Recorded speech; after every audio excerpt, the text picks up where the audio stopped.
My husband's pregnant mistress hurled a crystal vase at the living room wall. It shattered perfectly on cue for the security cameras. Up in his secure home office, Richard watched the feed, smiling as his two women tore each other apart for his scraps. He had no idea the screaming was just acoustic cover. While I pretended to sob on the floor, Maya was whispering the passcode to his offshore vault. To understand how a wife and a mistress end up coordinating a federal corporate takedown under the nose of a billionaire, you first have to understand the architecture of our prison. My husband Richard did not use locks or chains to keep me in line. He used fiber optics, 4K resolution, and cloud storage. He used a $22 million smart mansion in Malibu, constructed entirely of cold concrete, imported glass, and relentless surveillance. Richard is the CEO of a massive private equity firm. He buys vulnerable companies, strips them of their assets, and sells the scraps to the highest bidder. He is a man who deals exclusively in leverage, algorithms, and absolute control. When we built the house, he insisted on installing a state-of-the-art security ecosystem. 32 motorized dome cameras monitored the perimeter. Inside, flush-mounted lenses watched the hallways, the living room, the dining area, and the kitchen. The array microphones embedded in the ceilings were sensitive enough to pick up the rustle of a silk shirt from 40 feet away. He called it optimizing our security. I knew what it really was. It was a panopticon. It was a system designed to ensure that he was the omniscient administrator of my reality. He tracked my movements, audited my conversations, and monitored my tone. Most people would buckle under that kind of observation. They would scream, or they would slowly lose their minds. But I am not most people. I am a systems architect and a senior data analyst. My entire professional life is built on observing complex networks, identifying logical flaws, and mitigating catastrophic risks. When a server crashes and wipes out a petabyte of corporate data, you do not sit on the server room floor and cry. You do not yell at the hardware. You open the diagnostic logs, you trace the origin of the failure, and you systematically isolate the malicious code. When my marriage devolved into a psychological dictatorship, I applied the exact same protocol. I stopped reacting like a wife, and I started observing Richard like a hostile user on my network. I stopped arguing. I stopped showing him my pain. Because to a narcissist like Richard, emotional pain is just user engagement. It proves his system is working. So, I gave him nothing but a flat, flawless, unreadable interface. I thought I had stabilized the network.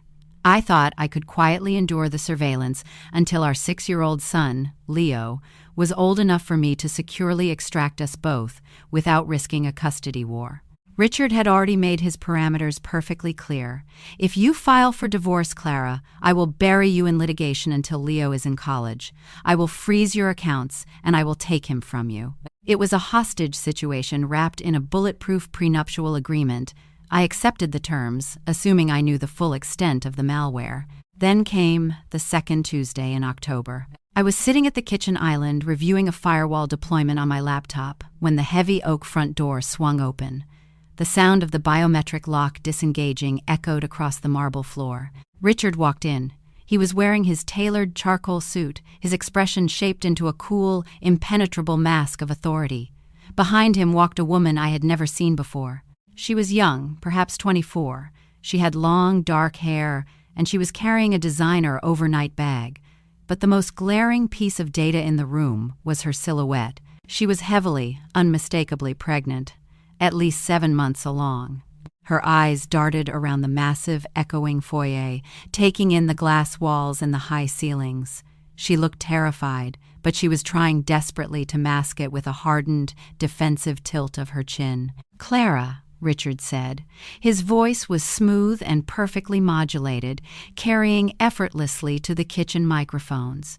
"Close your laptop. We are implementing an update to our living arrangement." I didn't gasp. I didn't drop my coffee mug. I carefully pressed the lid of my laptop down until it clicked shut. I stood up, smoothing the front of my slacks, and walked toward the foyer.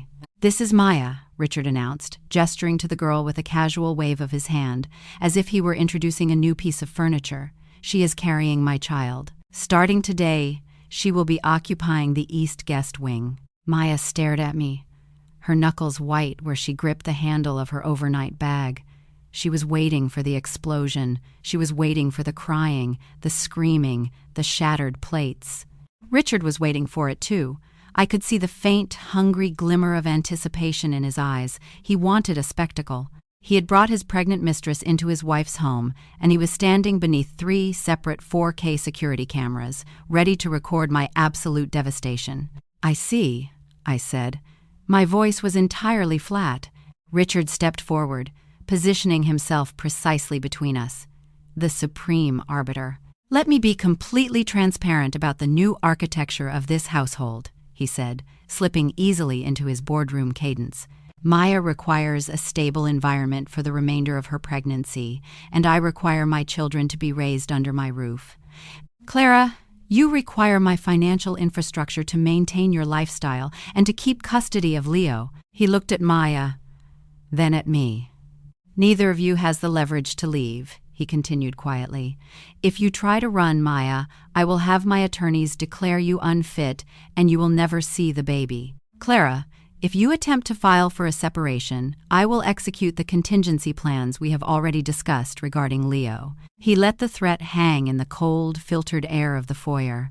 "So, you will both stay?" Richard concluded, his lips curving into a terrifying, satisfied smile. "You will share this house, and you will both earn your place in it. I have extensive demands, both socially and domestically. The woman who manages to serve my needs with the least amount of friction will secure a permanent, highly comfortable future in this family. The one who fails will eventually be escorted off the property with absolutely nothing." It was a zero-sum game, a mathematically perfect trap. 2 women, stripped of their agency, forced into a gladiatorial contest for basic survival and the rights to their own children. He was setting us up to tear each other to shreds, knowing that every bitter argument, every act of sabotage, and every moment of jealousy would be captured in high-definition video and stored on his private servers. He wanted us to destroy each other, so he wouldn't have to. Maya looked at me, her eyes hardening into a glare of survivalist hostility. She had already bought into the programming. She looked at me and saw the enemy. She saw the obstacle standing between her and a secure future for her unborn child. I looked at Maya, and then I looked up at the ceiling. Specifically, I looked at the small black dome of the PTZ camera mounted above the entryway chandelier.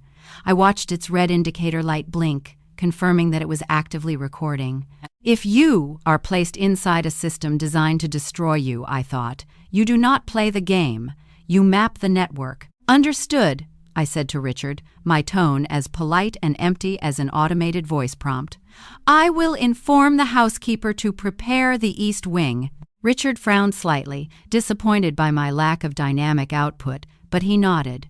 "Excellent. I have a conference call in 10 minutes. I expect dinner at 7. He turned and walked toward his secure home office, leaving Maya and me alone in the vast, echoing foyer. Maya sneered at me, clutching her bag. "I'm not taking orders from you," she whispered fiercely. I didn't reply. I didn't correct her. I just let her walk past me toward the hallway. As she walked away, my mind was already shifting away from the emotional shock and fully into a forensic audit of the house. 32 cameras, array microphones. But no system is without a vulnerability. No architecture is 100% secure. Hallways, full coverage. Living room, full coverage. Kitchen, full coverage. Master bathroom, my brain cataloged quietly. No cameras, no microphones. The exhaust fan generates 65 decibels of white noise when activated.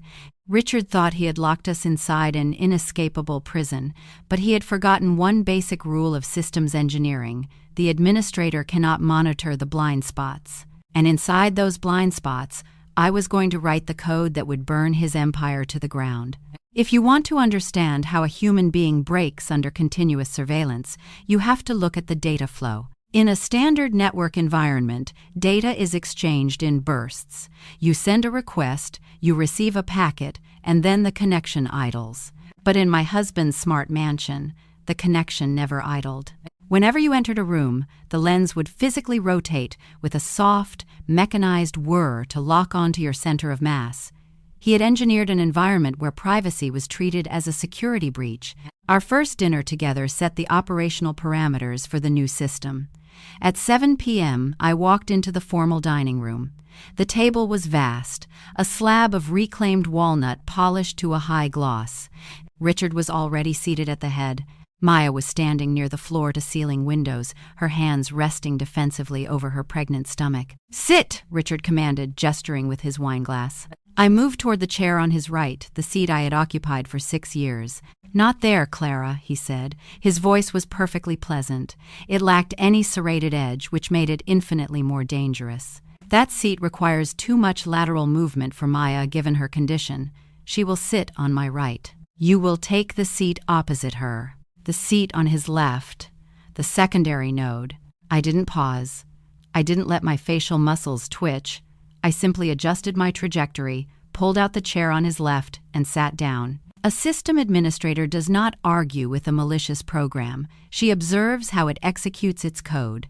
The house staff served the first course. For 20 minutes, the only sounds in the room were the clinking of silver against porcelain and the faint, rhythmic panning of the camera mounted above the chandelier. "Maya," Richard said, cutting into a piece of sea bass, "have you given thought to the nursery? The East Wing has 3 adjoining rooms. I want them fully gutted and remodeled by the end of the month." Maya's eyes flicked to me, calculating her leverage. "I looked at them this afternoon," she said, her voice dripping with an artificial, practiced confidence.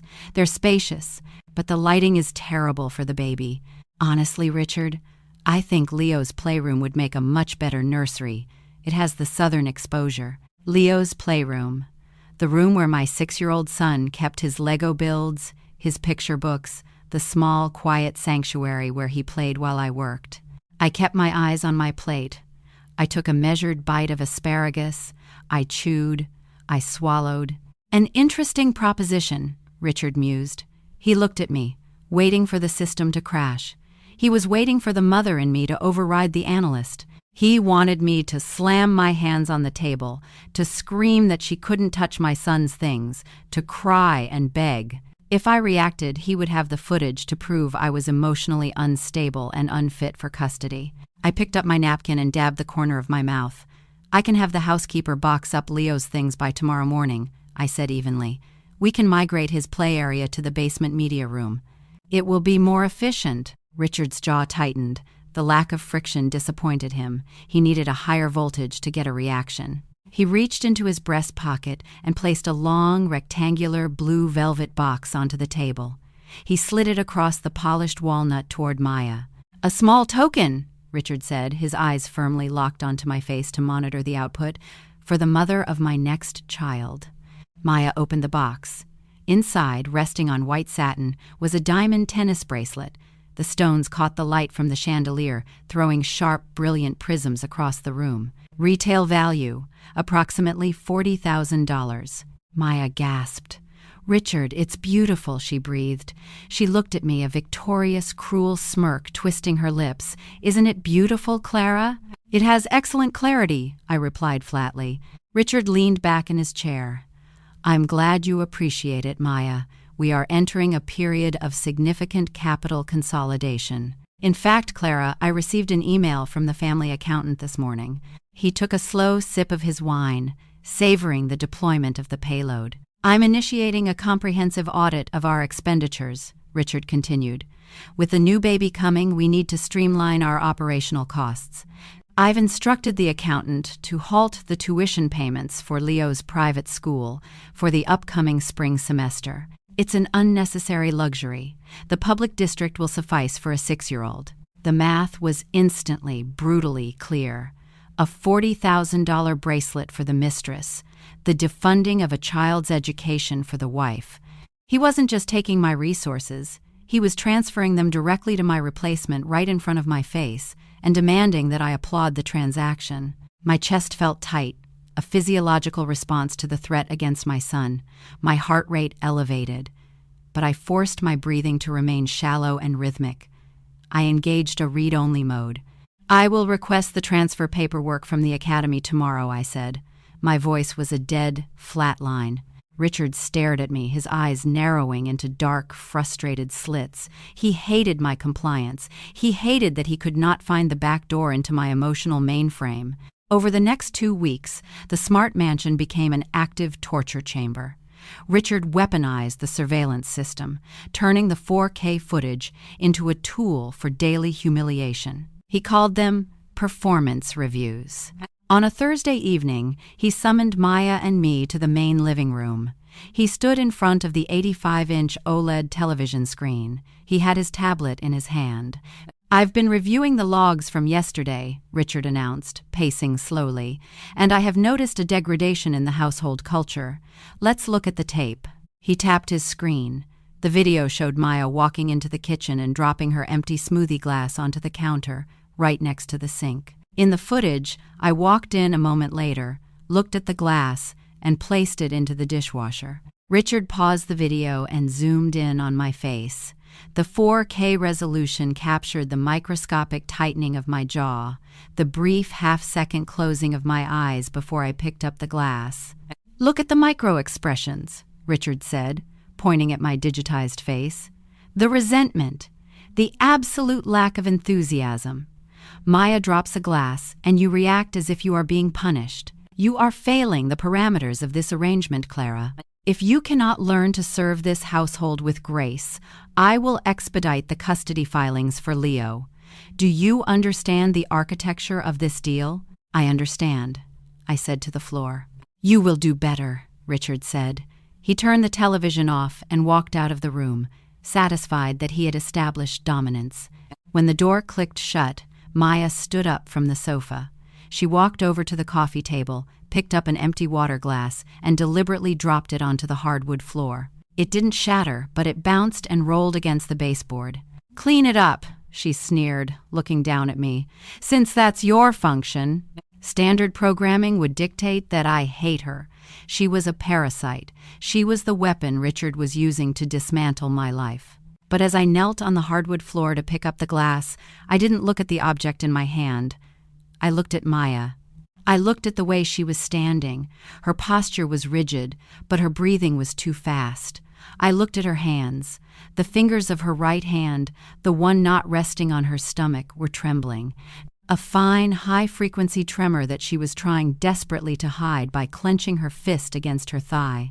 I am a data analyst. I look for anomalies. I look for the piece of code that contradicts the expected output. Maya was speaking the language of an arrogant, entitled conqueror, but her autonomic nervous system was broadcasting absolute, unadulterated terror. She wasn't dropping the glass because she felt powerful. She was dropping the glass because she knew the cameras were recording, and she was terrified of what Richard would do to her if she didn't perform the role of the apex predator flawlessly. She was as trapped in the malware as I was. I stood up, holding the glass. I didn't say a word to her. I walked into the kitchen, placed the glass in the sink, and looked up at the blinking red light of the dome camera mounted above the refrigerator. Richard was watching us. He was auditing the footage, waiting for us to destroy each other. He thought he had built an inescapable, closed-loop network, but I had found a glitch in his star user, and I knew exactly where in the house the cameras couldn't see us exploit it. In the architecture of any high-security network, the most dangerous vulnerability is never the firewall. It is the administrator's absolute certainty that the firewall is impenetrable. Richard had forgotten to account for the physics of acoustics. On Friday evening, Richard left the house at 6 p.m. for a private dinner with the senior partners of his equity firm. I stood in the kitchen and watched his customized Mercedes glide down the driveway. I waited until my phone's network monitor confirmed that his device's MAC address had officially disconnected from the local Wi-Fi. The primary node was offline. We had an operational window of approximately 3 hours. I walked up the floating glass staircase to the second floor, headed straight for the east wing, and knocked once on the door of the guest suite. Maya opened it. The instant she saw me, the defensive programming booted up automatically. Her chin tilted up, and her eyes narrowed into the haughty glare Richard had trained her to project. "Richard isn't here," she said coldly, "so I don't need to look at you right now." I didn't react to the hostility. "Grab your phone," I said, my voice perfectly level, "and come with me to the master suite." She let out a short, incredulous laugh. "Why would I do that?" "Because your right hand is shaking again," I said, "and if you want to keep that baby, you have exactly 3 minutes to follow me before I lock the door." I didn't wait for her to process the data. I turned and walked down the hallway. I didn't look back to see if she was following. A system administrator does not beg a program to run. She executes the command and waits for the output. I heard her bare feet padding against the hardwood floor a few seconds later. I walked into the master suite, crossed the expansive bedroom, and stepped into the master bathroom. It was a cavernous space, clad in floor-to-ceiling Italian marble, featuring a massive walk-in shower enclosed in thick, tempered glass. Maya stepped into the bathroom behind me, her arms crossed defensively over her stomach. "What is this, Clara? Some kind of trap? If you touch me, I swear to God." I ignored her. I walked past the dual vanities, reached up, and pressed the heavy analog switch on the wall. The industrial exhaust fan roared to life. When activated, it generated a constant, heavy drone, exactly 65 decibels of low-frequency white noise. Next, I stepped into the glass enclosure, reached for the polished chrome fixtures, and turned the shower on full blast. I turned the dual sinks on, pushing the handles all the way to maximum pressure. The sound of high-velocity water hammering against ceramic tile and marble basins filled the room, layering a chaotic, high-frequency spectrum of sound over the low-frequency drone of the fan. In audio engineering, this is known as acoustic masking. When you introduce a broadband noise source like rushing water, it effectively jams the dynamic range of an array microphone. The frequencies overlap and scramble human speech patterns, rendering any recorded audio completely unintelligible. I closed the heavy bathroom door, engaged the deadbolt, and turned to face Maya. "We are now in a blind spot," I said, raising my voice just enough to be heard over the rushing water. "There are no cameras in this room. The microphones in the bedroom cannot penetrate the acoustic cover we just created. Richard cannot hear us. He cannot see us. You can drop the interface." Maya stared at me. Her mouth was slightly open. The haughty, entitled mistress routine was flickering, struggling to maintain its connection to a server that was no longer responding. "Yesterday, in the living room, you dropped a glass to humiliate me," I said, stepping closer. "I kept my hands open and visible at my sides. You sneered at me. You acted like the apex predator of this house. But your autonomic nervous system betrayed you. Your hand was shaking with high-frequency tremors. You are terrified of him." "I'm not." "You are a compromised node," I interrupted smoothly. "Richard brought you here to replace me. He told you that you were the future of this family. But you don't sleep, Maya. You check the perimeter of rooms before you enter them. You are carrying his child, but you look at him the way a hostage looks at a captor. I know, because I have looked at him the exact same way for 6 years. Maya's breath hitched. The carefully constructed mask of the visionary's muse cracked right down the middle. "He told me I was the only one who understood him," she whispered. Her voice was trembling now, stripped of all its venom. She wasn't an arrogant homewrecker anymore. She was just a 24-year-old girl who had walked into a beautifully decorated cage. "It is his standard operating procedure. What did you find on his devices, Maya? What piece of data triggered the tremor?" Tears spilled over her eyelashes, hot and fast. She slid down the marble wall, her legs giving out, until she was sitting on the cold floor, pulling her knees up to her chest. "I looked at his iPad," she sobbed, the sound barely audible over the roaring shower. "He left it unlocked on the kitchen counter. I found his emails with his corporate attorneys." I knelt down on the marble floor, keeping a respectful distance. "Go on." "It's the baby," she gasped, burying her face in her hands. "He doesn't want me, Clara. He just wants the air." I saw the draft of the legal filings. They are preparing a framework to declare me psychologically unfit the moment I give birth. They're going to claim I suffered a severe psychotic break, cite my history of anxiety, and lock me in an involuntary psychiatric hold. He's going to take sole custody of the baby, and then he's going to discard me with a gag order. She looked up at me. her face pale and streaked with mascara. "If I try to leave now, he'll hunt me down and destroy me in court. If I stay, he takes my child and locks me in a psych ward." I am completely trapped. I processed the data. Richard wasn't just manipulating human variables. He was optimizing them for absolute extraction. He was going to mine her for a child, overwrite her legal rights, and delete her from the system. And I was supposed to be the collateral damage he used to keep her distracted while he built the gallows. "He wants us to tear each other apart," I said quietly. "He set up a zero-sum game. If you focus all your energy on destroying me to secure your place in the house, you won't focus on the legal trap he's building for you. He weaponized my presence to keep you compliant." Maya nodded, rocking slightly on the tile. "I don't know how to beat a billionaire." "You don't," I said. I reached out and placed my hand firmly over hers. "You don't fight a billionaire," I continued, my voice hardening into a blade of pure logic. "You don't scream at him, and you don't run. You hack his infrastructure. You find his root directory, and you corrupt his primary asset." Maya sniffled.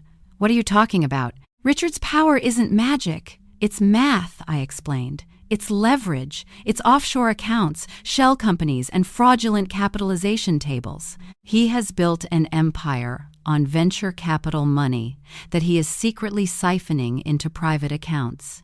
I've seen the discrepancies in his network traffic, but I haven't been able to access the encrypted ledgers. They are stored on a localized offline hard drive." "In his office safe," Maya whispered, realization slowly dawning in her eyes. "The biometric safe behind the abstract painting." "Exactly," I said. "I am locked out of that room. My fingerprints are restricted, but you are the new shiny interface. You have proximity. He lets you into that office." "I don't know the passcode," she said, her voice dropping. "It requires a fingerprint and a 12-digit numeric code." "I don't need you to guess the code," I said. "I need you to observe the keystrokes. I need you to be my inside operative. We are going to form a localized network, Maya, just you and me." She stared at me, the fear in her eyes slowly being replaced by a terrifying, desperate kind of hope. "If we continue to play his zero-sum game," I told her, "we both lose. I lose Leo's future, and you lose your baby to a psychiatric hold. But if we hack the system, if we acquire the ledgers and hand a neatly packaged, irrefutable embezzlement case to the Securities and Exchange Commission and the FBI, Richard goes to federal prison. The prenup is voided by criminal fraud. We divide his clean assets legally, and we walk away with our children." "He monitors everything," she whispered, glancing nervously at the bathroom door. "The cameras, the microphones. If he even suspects we're talking." "Then we give the algorithm exactly what it expects," I said, leaning in. Acoustic masking works both ways. The microphones in the hallways and living rooms have an auto-gain feature. If a sound is too loud, the microphone lowers its sensitivity to prevent the audio from peaking. I watched her process the technical specification. "You mean, if we yell?" Maya said slowly. "If we scream at each other," I corrected. "If we stage the most vicious, dramatic, hysterical catfights this house has ever seen, directly in front of the cameras. The microphones will adjust to the screaming. They will completely fail to pick up any whispers underneath the noise. We were going to weaponize his own panopticon against him. We were going to give him the glorious, pathetic reality TV show he so desperately craved, and we were going to use it as a Trojan horse." "When do we start?" she asked. "Right now," I said. I stood up and offered her my hand. She took it, and I pulled her to her feet. We spent the next 2 minutes finalizing the communication protocols. No digital messaging, no written notes. All data transfers would occur exclusively during staged, high-decibel, hostile engagements in front of active cameras. I walked over to the shower and turned the heavy chrome handles, shutting off the water. I walked to the wall switch and snapped off the exhaust fan. The blind spot was officially closed. We were back on the grid. I gave her a single, sharp nod. I unlocked the deadbolt and yanked the bathroom door open. I stepped out into the bedroom, ensuring my body was positioned perfectly within the frame of the hallway camera visible through the open doorway. "I am sick and tired of your absolute garbage attitude," I screamed at the top of my lungs, my voice echoing violently off the high ceilings. I grabbed a decorative throw pillow from the bed and hurled it viciously at the wall. Maya stormed out behind me, her face twisted in a mask of pure, venomous rage. "Then stay out of my way, you washed-up, pathetic excuse for a wife!" she shrieked back, her voice peaking perfectly for the audio receptors. We glared at each other, chest heaving, executing the malicious code flawlessly. The alliance was online, and Richard's empire had just begun its countdown to termination. In data analysis, the signal-to-noise ratio is a foundational metric. It is used to quantify how much a meaningful signal has been corrupted by background noise. If you are trying to transmit a highly classified data packet, say a 12-digit alphanumeric passcode and the physical transfer of an encrypted keycard, you do not look for a quiet room. Silence is a vulnerability, because in silence, even a whisper is a spike in the audio log. If you want to hide a signal from a panopticon, you don't use silence. You use an overwhelming, clipping, localized volume of noise. Over the next 72 hours, Maya and I engaged in the most relentless, volatile, and dramatic domestic warfare Richard had ever witnessed. We became the perfect reality television antagonists. We fought over counter space in the kitchen. We fought over the volume of the television in the media room. Whenever we were in the optimal focal length of one of Richard's 32 motorized dome cameras, we manufactured friction. On Wednesday morning, Maya hurled a crystal vase at the living room wall, letting it shatter into 100 glittering pieces while screaming that I was purposefully trying to stress her out and harm the baby. I played my part perfectly. I projected the exact image of a displaced, bitter wife losing her grip on her territory. I yelled back, I slammed doors, I let my voice crack with manufactured frustration. And Richard fed on it. He didn't intervene to stop the vase from shattering. He was sitting in his secure home office, leaning back in his ergonomic leather chair, watching the live feed on his secondary monitors. He didn't see a security breach. He saw a successful deployment of his own psychological malware. But while Richard was busy enjoying the front-end display of his power, he wasn't checking the back-end audio diagnostics. Digital microphones have a built-in safety protocol called auto-gain control. When a sound is too loud, like a woman shrieking at the top of her lungs, the microphone automatically lowers its sensitivity to prevent the audio from peaking. It suppresses the input. It turns everything underneath the screaming into muddy, distorted static. That was our acoustic cover. That was the noise. While the microphones were choked by the high-decibel screaming, the signal was flowing right underneath it. "He keeps the physical override keycard in his golf bag," Maya screamed at me on Wednesday, masking the data perfectly beneath a hysterical tirade about my lack of hospitality. "The biometric scanner on the safe has a manual bypass slot underneath the keypad. I'll get it while he's in the shower," I shrieked back, throwing a stack of magazines onto the floor for added audio distortion. "The 12-digit code is his mother's maiden name, plus the year he incorporated, plus the last 4 digits of his offshore routing number," she wailed, clutching her pregnant stomach as if overcome by my cruelty. I watched him type it this morning when I brought him espresso.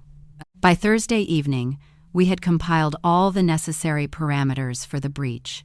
We had the location of the target data, the 12-digit passcode, and the location of the physical override keycard.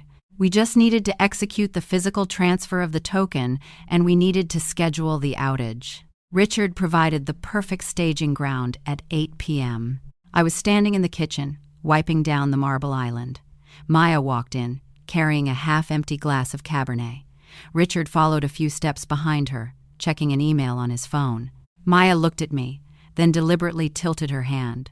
The dark red wine spilled over the edge of the glass, splashing onto the pristine white Carrara marble floor. The glass slipped from her fingers and shattered, sending shards of crystal and drops of wine scattering across the grout. Richard stopped typing. He looked at the mess, then he looked at me. "Clean it up, Clara," he said. His voice was perfectly level. It was the voice of a man who believed he held the administrator rights to my dignity, and apologized to Maya. "She dropped it because you startled her. You know stress is bad for the baby." 32 years of standard societal conditioning would dictate that I scream, defend myself, and demand to be treated like a human being. But I was no longer operating on standard conditioning. I was a systems architect running a heist. I did not care about the optics of the marble floor because I knew what was waiting at the end of the causal chain. I picked up a roll of heavy paper towels. I walked around the kitchen island and I knelt on the floor. I began to wipe up the wine. Maya stepped closer. She moved so that her body was positioned directly between my kneeling form and the dome camera mounted above the refrigerator. She created a physical blind spot, casting a shadow over me. Then, she initiated the sonic cover. "You are absolutely pathetic!" Maya screamed. Her voice echoed violently off the vaulted ceilings, sharp and piercing, deliberately triggering the auto-gain suppression on the microphones. "He doesn't even want to look at you. You're just the maid now. Look at you, scrubbing the floor like you belong there." Richard leaned against the counter, sliding his phone into his pocket. A slow, deeply satisfied smile spread across his face. He crossed his arms, watching the two nodes of his network perform exactly as he had programmed them to. Maya crouched down, bringing her face mere inches from mine. She continued to project her voice at maximum volume, her vocal cords vibrating with manufactured venom. "You are nothing! You are completely obsolete!" That was the noise. Underneath it, hidden by the angle of her body and completely masked by the acoustic distortion of her shrieking, she dropped her left hand. I felt the cold, rigid plastic of Richard's encrypted office keycard slip seamlessly into the deep pocket of my cardigan. "Code is capital H, ARRIS 20148819, Maya whispered, her lips barely moving, the syllables transferring directly into my ear. "Tomorrow night, midnight. I'll fake a severe contraction. I'll demand he drive me to the emergency room. You will have exactly 45 minutes while the house is empty." That was the signal. "Do you hear me?" Maya screamed again, standing up abruptly and stepping back so the camera could see us both again. "You are nothing!" I kept my head bowed. I didn't look at her, and I didn't look at Richard. I methodically scrubbed the red wine out of the white grout, ensuring that every trace of the spill was eradicated. I kept my face entirely blank, projecting the image of a woman who had finally been broken, a system that had surrendered to the malware. "I'm sorry, Maya," I said, my voice quiet and monotone. Richard chuckled softly. It was a dark, hollow sound. "See, Clara? Was that so difficult? The ecosystem functions much better when everyone accepts their proper bandwidth." He walked over to Maya, placed a proprietary hand on the small of her back, and guided her out of the kitchen. "Come, let's go to the media room. Leave her to finish her task." I stayed on my knees until I heard their footsteps fade down the long hallway. I heard the faint murmur of the television turning on in the distance. Only then did I stop wiping the floor. I sat back on my heels. I didn't cry. I didn't offer a dramatic monologue to the empty kitchen. Instead, I raised my left wrist and tapped the screen of my Apple Watch. The biometric sensors flashed green against my skin. Heart rate, 72 beats per minute, perfectly normal. I looked up at the blinking red light of the dome camera. I just needed to verify the system logic, Richard, I thought, my expression entirely devoid of emotion. And you just confirmed it. The data transfer was complete. The signal had successfully bypassed the noise. I had the key card, I had the 12-digit alphanumeric code, I had the execution window set for tomorrow at midnight. The zero-sum game was officially over. The panopticon heist was online. In enterprise architecture, the most critical network migrations are never performed during business hours. They are executed during scheduled downtime, usually in the dead of night, when user traffic is at its lowest and the system's defensive protocols are relaxed. You isolate the environment, you initiate the transfer, and you pray that the packet loss is zero. By Friday at 11:55 p.m., the smart mansion had entered its scheduled downtime. The perimeter lights were dimmed to 20%. The interior ambient temperature had dropped to a sleep-optimized 68 degrees. I was lying in the secondary guest bedroom, fully clothed under the duvet, staring at the ceiling. I was tracking the seconds in my head, syncing my internal clock with the digital display on the nightstand. At exactly 11:58 p.m., the silence of the house was shattered by a high-decibel, sustained scream. It came from the east wing. It was a visceral, terrifying sound, a perfect simulation of a critical biological failure. Maya had triggered the payload.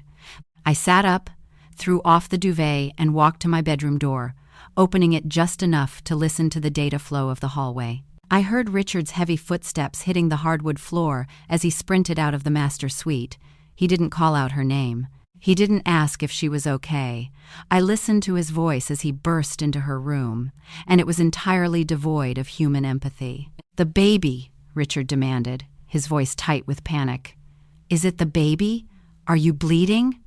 "It's my stomach," Maya wailed, her voice echoing perfectly down the corridor, laced with an Oscar-worthy level of manufactured agony. "It's cramping. It won't stop. Richard, it hurts." "Get up," he snapped. Not a word of comfort, no soft reassurances. He was assessing a threat to a high-value asset, and he was moving to secure it. "We are going to the emergency room. Can you walk?" "Don't just sit there, Maya. Get up." I heard the frantic shuffling of clothing, the heavy thud of footsteps moving toward the grand staircase. I slipped out of my room and stood in the shadows of the upper landing, watching them. Richard had his arm under Maya's shoulder, half carrying, half dragging her toward the foyer. She was clutching her pregnant stomach, sobbing loudly. He didn't look back. He didn't call for me. In an emergency, a system administrator abandons obsolete hardware. I was no longer a required node in his network, so I was left completely unsupervised. The heavy oak front door slammed shut. A moment later, the muffled roar of the Mercedes G-Wagon starting in the garage vibrated through the floorboards. The headlights swept across the glass panels of the foyer, and then the sound of the engine faded down the long driveway. The primary user was offline. The operational window was open. I checked my watch. 12:04. A.M. Maya had promised me 45 minutes. 10 minutes to drive to the nearest private ER, 20 minutes of triage and waiting room theater, and 15 minutes to drive back once the Braxton Hicks contractions miraculously subsided. I turned and walked rapidly toward the West Wing. Richard's home office was secured by a biometric lock and a solid mahogany door. I reached into the pocket of my cardigan, pulled out the stolen physical override keycard, and slid it into the concealed magnetic slot beneath the fingerprint scanner. The lock clicked. The LED indicator flashed from red to green. Access granted. I pushed the door open and stepped inside, closing it softly behind me and engaging the deadbolt. The office was a monument to his ego. Dark leather, dark wood, and a wall of windows looking out over the Pacific Ocean. But I wasn't there for the view. I walked directly to the abstract painting hanging on the far wall. It was a massive, chaotic splash of red and black acrylic.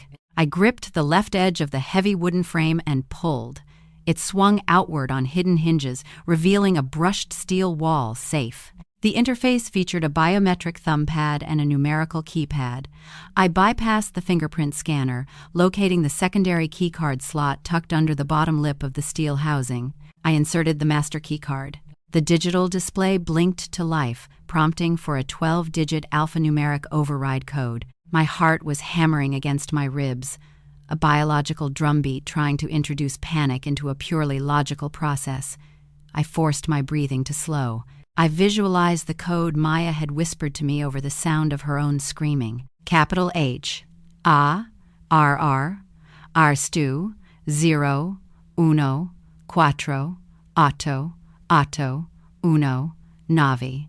I typed the characters into the keypad, my fingers flying across the buttons with the muscle memory of a woman who types passwords for a living. I hit the pound key. The safe beeped twice. The sound of heavy steel locking bolts retracting echoed in the quiet room.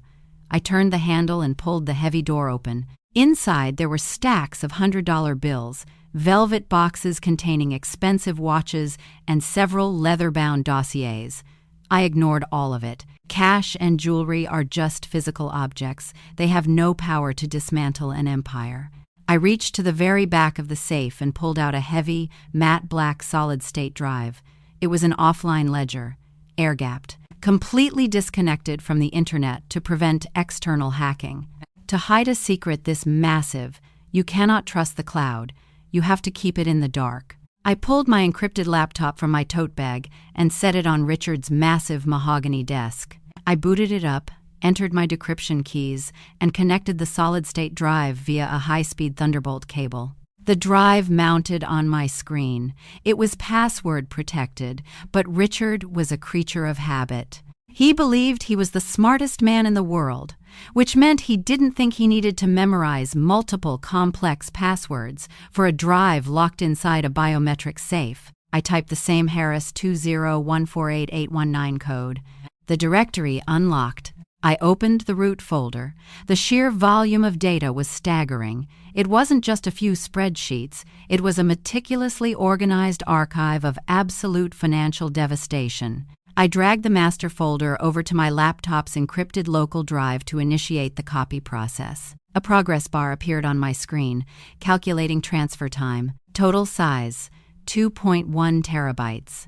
Estimated time remaining, 38 minutes. My blood ran cold. 38 minutes. It was 12:11 a.m. If Maya couldn't hold Richard at the hospital for the full duration of her fake panic attack, he would walk through the front door right as the transfer was hitting 90%. There was nothing I could do to accelerate the hardware. The data throughput was bottlenecked by the read and write speeds of the drives. I was entirely at the mercy of the progress bar. To keep myself from staring at the ticking clock and losing my nerve, I began opening the subdirectories on the screen, analyzing the files as they copied over. I needed to know exactly what kind of malware I was preparing to hand over to the federal government. It took me less than 5 minutes to map the architecture of his fraud. Richard wasn't an equity investor. He was a corporate parasite. The folders were named after the various mid-sized companies his firm had acquired over the last decade. But inside those folders, there were no turnaround strategies. There were no growth models. There were just routing tables for stolen funds. I opened a spreadsheet labeled Projected Deficits, Q3. It detailed how Richard would acquire a struggling manufacturing company, load it with massive amounts of artificial debt borrowed from his own offshore shell companies, and then declare the manufacturing company bankrupt. He would lay off hundreds of workers, dissolve the pensions, and liquidate the physical assets to pay back the debt. But the debt was owed to himself. He was bankrupting real businesses, destroying real lives, and funneling the liquidated cash into untraceable accounts in the Cayman Islands and Cyprus. He was doing to the American economy exactly what he was doing to the women in his house.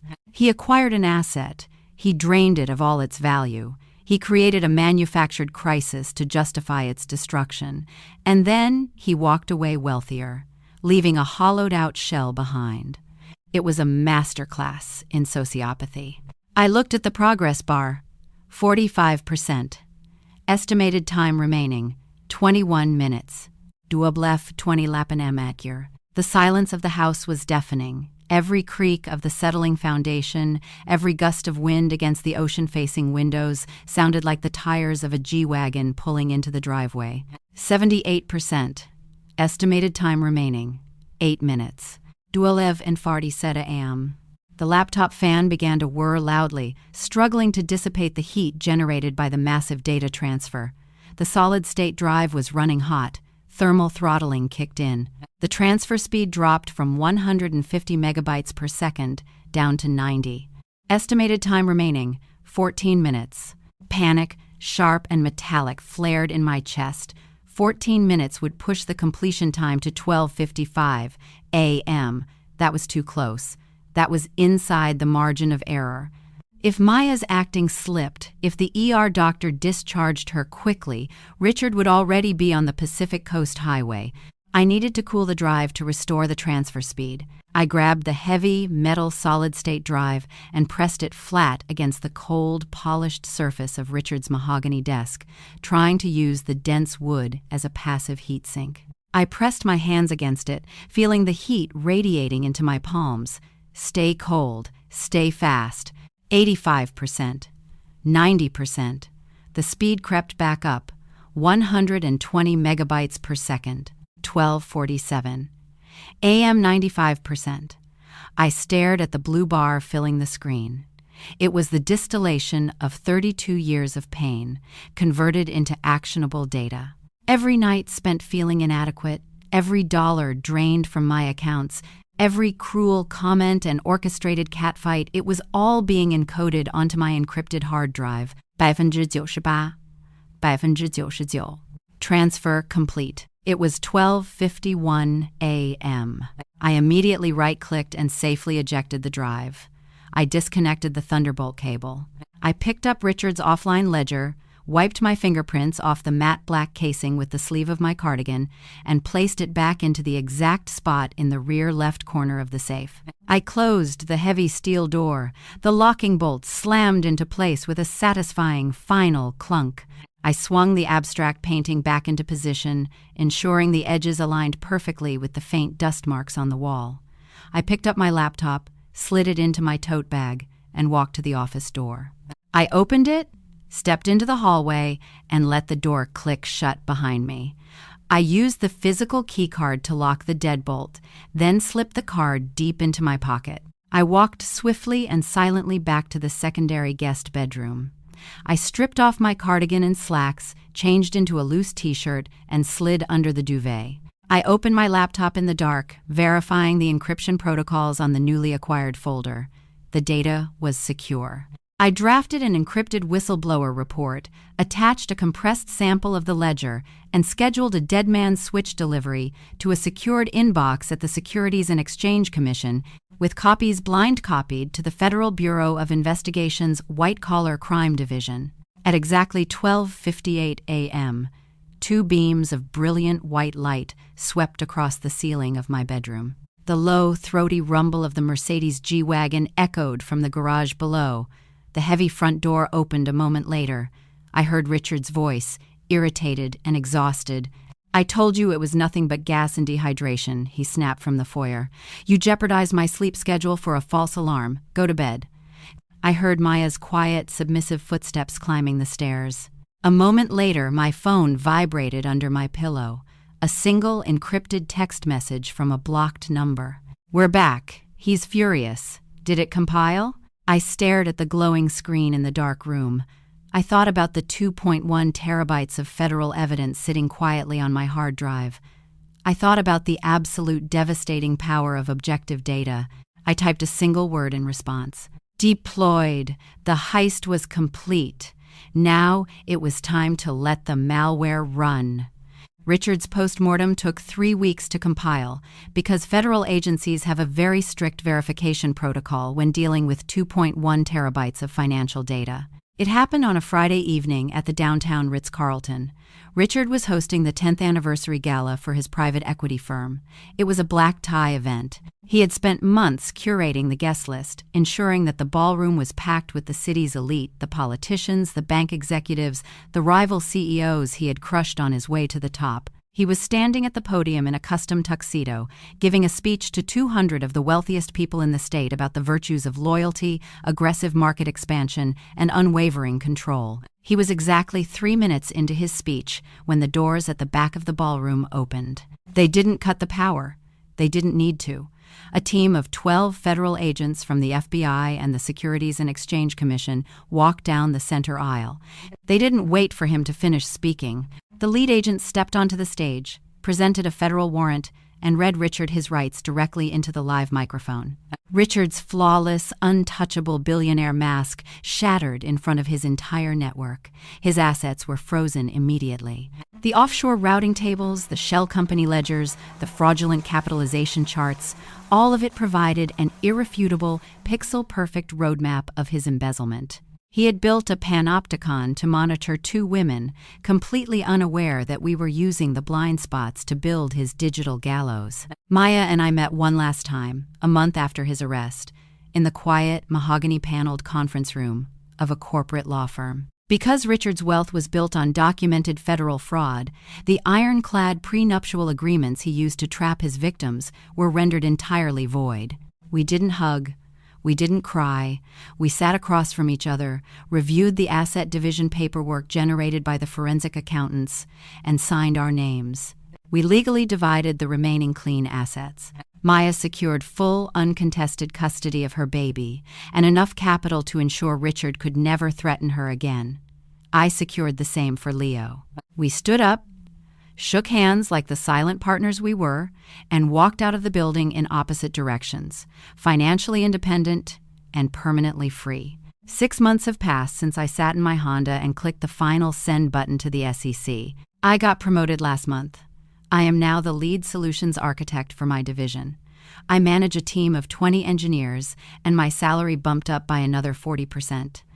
During my performance review, the vice president of infrastructure told me that my decision-making had become remarkably sharper over the last 2 quarters. He said I was operating with a new level of clarity. I thanked him. I didn't tell him that my clarity came from finally shutting down a 32-year-old background process that had been eating all my RAM.